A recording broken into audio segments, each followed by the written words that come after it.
আসসালামু আলাইকুম। সবাইকে স্বাগত জানাচ্ছি একটি রিফ্রেশিং ড্রিঙ্কসের রেসিপি দেখার জন্য। আজ তৈরি করব পুরান ঢাকার 100 বছরের ঐতিহ্য বিউটির লাচ্ছি। রেসিপিটি হুবহু শেয়ার করছি।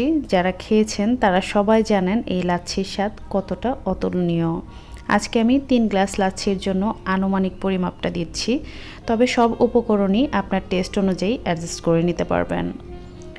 এই লাচ্ছিটা তৈরি করার জন্য প্রথমে আমাদের লাগবে মিষ্টি দই, আর এই দইটা আমার ঘরে তৈরি করা মিষ্টি দইয়ের রেসিপি আমার চ্যানেলে আছে। আমি ডেসক্রিপশনে লিঙ্কগুলো দিয়ে দিব, চাইলে দেখে নিতে পারেন।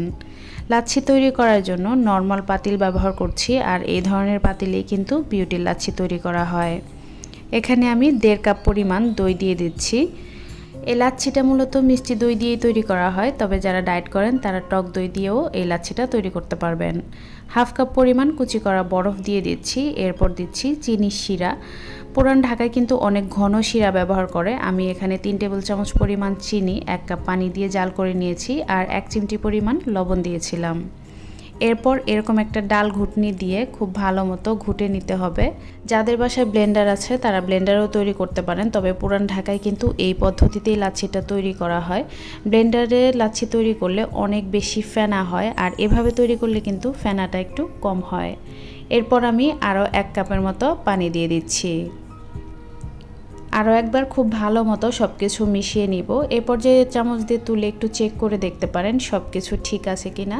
যদি প্রয়োজন হয় তাহলে অ্যাড করে দিবেন। তবে এখানে সরাসরি চিনি বা লবণটা ব্যবহার করবেন না, চিনি এবং লবণটা আলাদাভাবে জাল করে তারপর ব্যবহার করবেন। আমার বিউটির লাচ্ছি একদম রেডি। এখন পরিবেশন করে দিচ্ছি। গ্লাসে আমি কিছু বরফ দিয়ে দিচ্ছি। আপনি ঠিক কতটা ঠান্ডা খেতে পছন্দ করেন তাই বুঝে এখানে বরফ দিবেন। আর লাচ্ছিটা তৈরি করার সময়ও কিন্তু ঠান্ডা পানি এবং ঠান্ডা দই ব্যবহার করা হয়েছে, বরফ কুচিও ব্যবহার করা হয়েছে। আমি গ্লাসের মধ্যে 2 টুকরো করে দিয়ে দিচ্ছি, কারণ এখন কিন্তু প্রচুর গরম, একটু ঠান্ডা খেতেই বেশি ভালো লাগে। এরপর দিয়ে দিচ্ছি লেবু। পুরান ঢাকাতে কিন্তু এইভাবে লেবুটা চিপে রস বের করে লেবুর টুকরোগুলো গ্লাসে দিয়ে দেয়, আমিও সেভাবেই দিচ্ছি। এরপর এখানে লাচ্ছিটা ঢেলে দিচ্ছি। ঠান্ডা ঠান্ডা এই বিউটির লাচ্ছি প্রচণ্ড গরমের দুপুরবেলা বা ইফতার টেবিলে পারফেক্ট একটা পানীয়। আশা করছি বিউটির লাচ্ছি রেসিপিটি সবার কাছেই সহজ ও ভালো লেগেছে। অবশ্যই তৈরি করবেন আর এর টেস্ট নেবেন। কেমন হয় কমেন্টে জানাতে কিন্তু ভুলবেন না। আপনার রান্নার ছবি এবং ভিডিও শেয়ার করতে পারেন আমাদের ফেসবুক গ্রুপ এবং পেজে। ডেসক্রিপশনে লিঙ্কগুলো দেয়া থাকবে। সবাই ভালো থাকবেন, আমাদের জন্য দোয়া করবেন। দেখা হবে নতুন কোনো রেসিপি নিয়ে পরবর্তী ভিডিওতে। আজকের মতো এখানেই বিদায় নিচ্ছি। আল্লাহ হাফেজ।